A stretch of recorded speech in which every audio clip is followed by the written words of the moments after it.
Assalamualaikum warahmatullahi wabarakatuh. Selamat malam, pagi, siang, dan sore bagi teman-teman semua. Perkenalkan kami kelompok 10 akan mempresentasikan tentang strategi Instagram dalam menghadapi kompetitornya.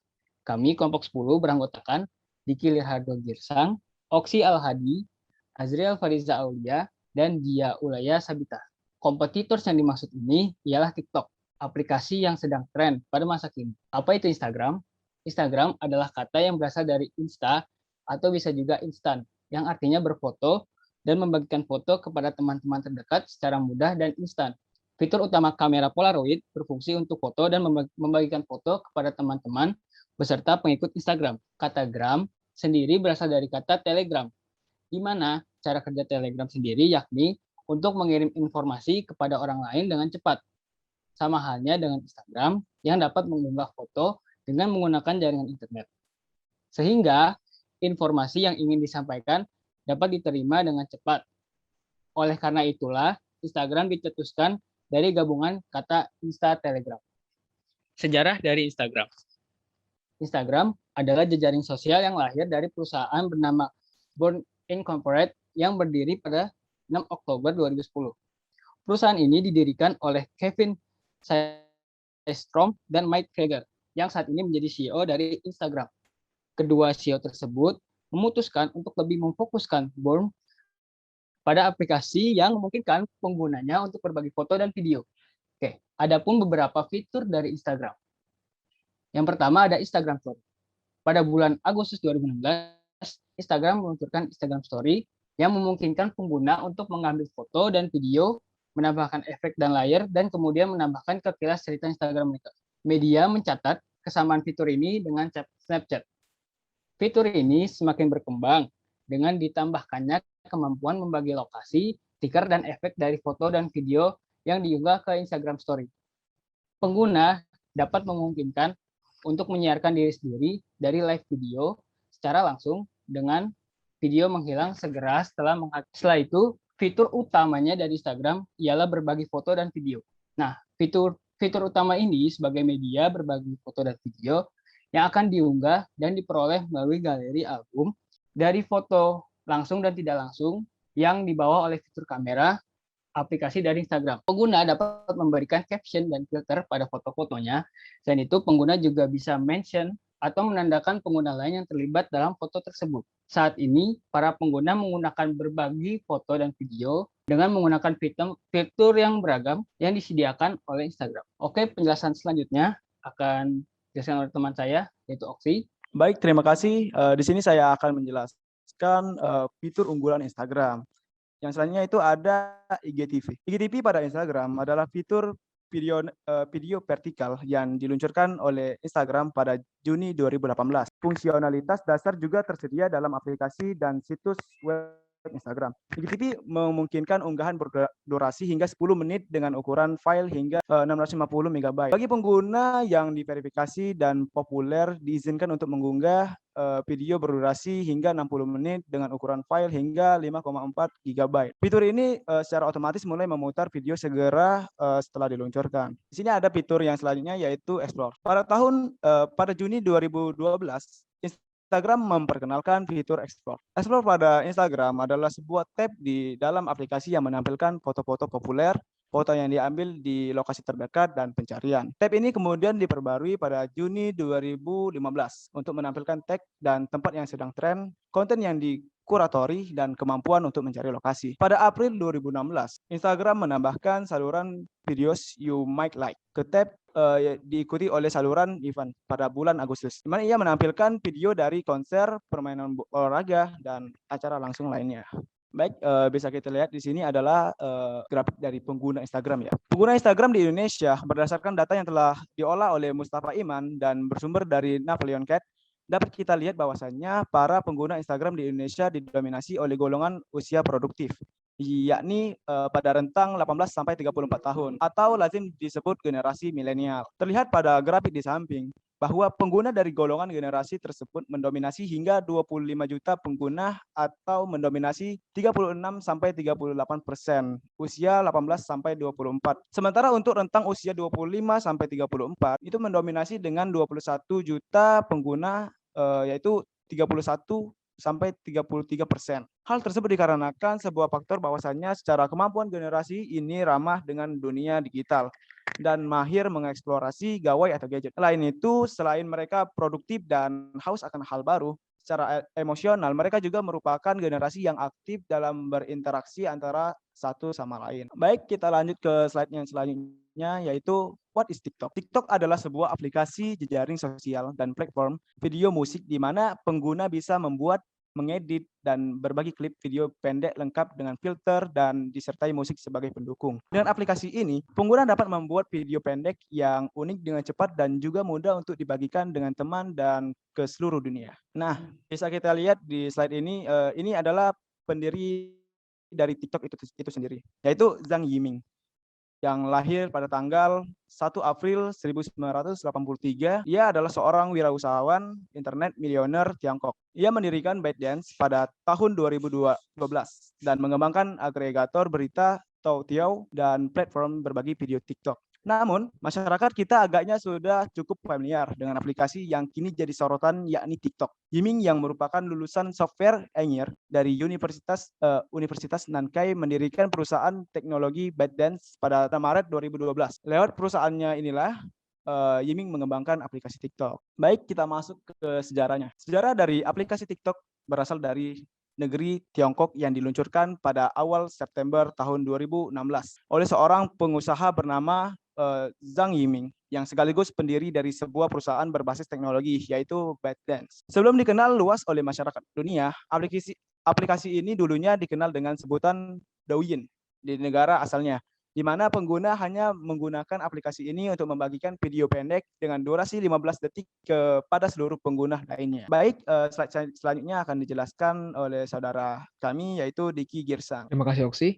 Kita lanjut untuk sejarah TikTok. Di tahun 2018, aplikasi TikTok menjadi salah satu aplikasi yang cukup viral di Indonesia. Pasalnya pada tanggal 3 Juli 2018, Kominfo memblokir aplikasi ini karena dianggap tidak memberikan konten yang mendidik. Namun hanya berselang sebulan kemudian, aplikasi TikTok dapat diunduh kembali. Kendati memiliki histori yang kurang mengenakan, pengguna TikTok di Indonesia sendiri mencapai 30,7 juta yang tercatat pada bulan Juli tahun 2020. Bahkan hingga kini, hingga tahun 2021, aplikasi TikTok sudah diunduh lebih dari 100 juta pengguna di Google Play Store. Fitur-fitur TikTok. Adapun fitur TikTok yang dapat kita akses di aplikasi TikTok ini adalah yang pertama, fitur download video. Dalam aplikasi TikTok, kamu juga bisa download video TikTok tanpa harus menggunakan aplikasi tambahan. Tetapi sayangnya, jika di-download langsung dari aplikasi, maka akan ada watermark. Jika ingin di-download tanpa watermark, bisa dengan menggunakan aplikasi seperti Snaptik. Yang kedua ada fitur penambahan musik. Kamu bisa menambahkan beragam jenis musik yang sesuai dengan konten video yang ingin dibuat. Semua musik yang ada di TikTok juga sudah dengan seizin pemiliknya, jadi tidak usah risau dengan copyright. Fitur yang ketiga ada fitur filter video. Sangat banyak filter yang menarik yang bisa digunakan dengan mudah di aplikasi TikTok. Pengguna bisa menambahkan filter pada video untuk mengubah tone warna pada video. Selain itu, kita juga dapat menyesuaikan tone dan rona sesuai dengan objek video. Dan yang keempat, ada fitur live juga. TikTok juga mempunyai fitur live, tetapi minimal kamu harus mempunyai 1000 followers untuk bisa melakukan live di aplikasi ini. Strategi marketing yang dapat dilakukan dengan platform TikTok. Antara lain, yang pertama, itu dengan hashtag. Sebuah tanda yang memiliki maksud agar suatu pokok bahasan, peristiwa, bahkan sebuah produk dapat mudah ditemukan. Dengan hashtag yang diberikan dapat digunakan membantu konsumen mencari produk yang dicari atau dibutuhkannya. Dan yang kedua, yaitu mengikuti tren yang terjadi. Strategi pemasaran dengan menggunakan TikTok mengandalkan video yang menggambarkan hal yang sedang tren. Untuk kondisi ini, produsen harus dapat menemukan momen yang sesuai dengan produknya untuk dapat dipromosikan dan dikenalkan ke konsumen. Dan yang ketiga, itu ada melakukan kolaborasi dengan para influencer. Hal ini dapat dilakukan dengan melakukan kolaborasi dengan influencer yang sedang digemari dan memiliki banyak pengikut, sehingga strategi promosi yang dilakukan lewat TikTok dapat memikat dan menarik banyak orang. Dan yang terakhir, bisa memberikan deskripsi yang jelas dan sering memposting video serta disela dengan iklan. Istilah FYP. FYP adalah singkatan dari For Your Page, yang secara bahasa bisa diartikan sebagai untuk halamanmu. Yang dimaksud dengan halaman di sini adalah halaman explore atau home yang ada di aplikasi. Jika kamu menyentuh icon home pada aplikasi TikTok, maka semua video yang muncul di halaman tersebut merupakan video FYP. Fungsi dari FYP untuk menyebarkan konten-konten yang pengguna TikTok buat untuk pengguna TikTok lainnya. Seperti yang dikatakan sebelumnya, FYP ini sama dengan Explore pada Instagram. Dengan FYP, video yang dibuat akan lebih menyebar dan dikenal oleh banyak orang lainnya. Dan hal ini tidak harus untuk orang yang sudah kamu follow saja. Berikut ada 3 cara yang biasa digunakan untuk masuk ke FYP TikTok. Yang pertama, kita bisa menggunakan lagu yang sedang viral. Menggunakan lagu sebagai background sangatlah penting. Pemilihan lagu ini akan berpengaruh kepada kontenmu, apakah bisa masuk FYP atau tidak. FYP-mu akan cenderung menggunakan lagu yang sama untuk beberapa konten yang ada. Nah, jika kamu menemukan lagu yang paling banyak digunakan, maka bisa jadi lagu itu yang sedang viral. Dan yang kedua, kita bisa menggunakan hashtag. Penggunaan hashtag pada TikTok sebenarnya tidak terlalu berpengaruh, berbeda dengan Twitter atau Instagram. Entah bagaimana algoritma TikTok berbeda dengan lainnya. Dan yang ketiga, itu adalah konten yang menghibur. Quality is a king. Istilah tersebut berlaku dalam segala aspek yang ada pada kehidupan. Sebuah konten yang memiliki kualitas yang baik, tentunya memiliki kesempatan yang lebih besar untuk masuk FYP. Selanjutnya dijelaskan oleh teman saya, Tia. Kemunculan TikTok dianggap sebagai ancaman besar bagi beberapa aplikasi hiburan lainnya, salah satunya yaitu Instagram. Pasalnya, pada tahun 2018, TikTok berhasil meraup keuntungan sebesar 75 miliar US dollar dan 140 miliar US dollar pada tahun 2020 dengan total pengunduhan aplikasi sebanyak 2 miliar kali per tahun 2020. Berdasarkan perhitungan yang dilakukan di US pada tahun 2018, yaitu tepat 1 tahun setelah diluncurkannya, TikTok berhasil menduduki peringkat atas di antara aplikasi hiburan lainnya, mengalahkan Facebook yang berada di peringkat 2 disusul dengan Instagram, YouTube, dan juga Snapchat. Riset influencer marketing pada tahun 2019 menunjukkan persentase TikTok berkisar antara 5-9% perunggahan, sementara Instagram hanya 1 hingga 7% perunggahan. Artinya interaksi antar pengguna seperti memberikan like dan komentar lebih sering terjadi di TikTok. Belum lama ini TikTok dicap sebagai media sosial pengganggu pada kompetisi inovasi media sosial Forbes pada tahun 2020 dengan meraih penghargaan sebagai inovator paling disruptif. Merespon pernyataan tersebut, Adam Mosseri sebagai salah satu pimpinan Instagram menyampaikan bahwa persaingan Instagram dengan aplikasi TikTok merupakan persaingan yang berat. TikTok dinilai memiliki kefokusan yang baik dan memiliki tekad yang kuat dalam menghasilkan konten. Instagram mengaku pihaknya akan mengejar ketertinggalan popularitas tersebut dengan membangun fitur-fitur yang diharapkan dapat menggait berbagai pengguna, nantinya seperti fitur Reels. Lebih lanjut, ia menyatakan pihaknya akan berinovasi untuk menciptakan fitur baru bagi para penggunanya, agar penggunanya dapat membuat konten dan menghasilkan keuntungan lewat Instagram. Ia khawatir penggunanya akan pergi ke aplikasi kompetitor seperti Snap, YouTube, dan juga Google. Di postingan Twitternya, Mosseri juga menguraikan beberapa perubahan yang terjadi di Instagram selama beberapa bulan ke depan dan apa yang akan menjadi fokus perusahaan. Terdapat 4 strategi baru Instagram dalam menghadapi kompetitor.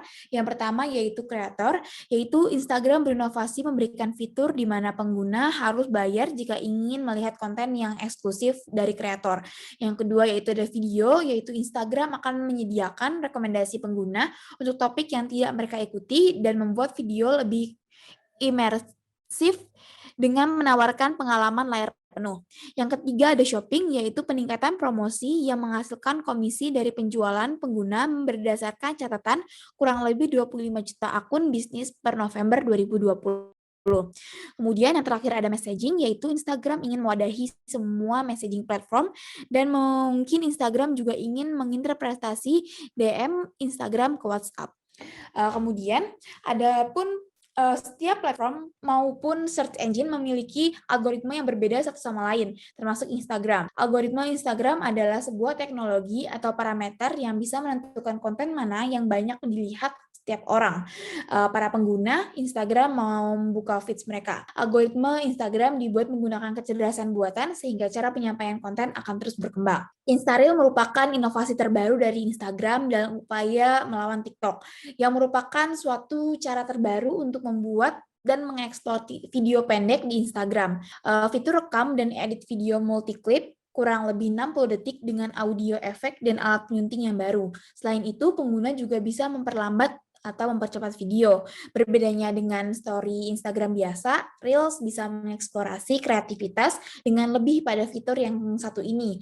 Video pun terlihat menonjol dari sisi estetika, playful, dan dapat menggambarkan brand yang dibuat dengan lebih jelas. Adapun perbedaan dari Instareel dan TikTok telah diklasifikasikan menjadi 4 bagian, yaitu demografik, musik option, algoritma, dan video length, seperti pada slide berikut.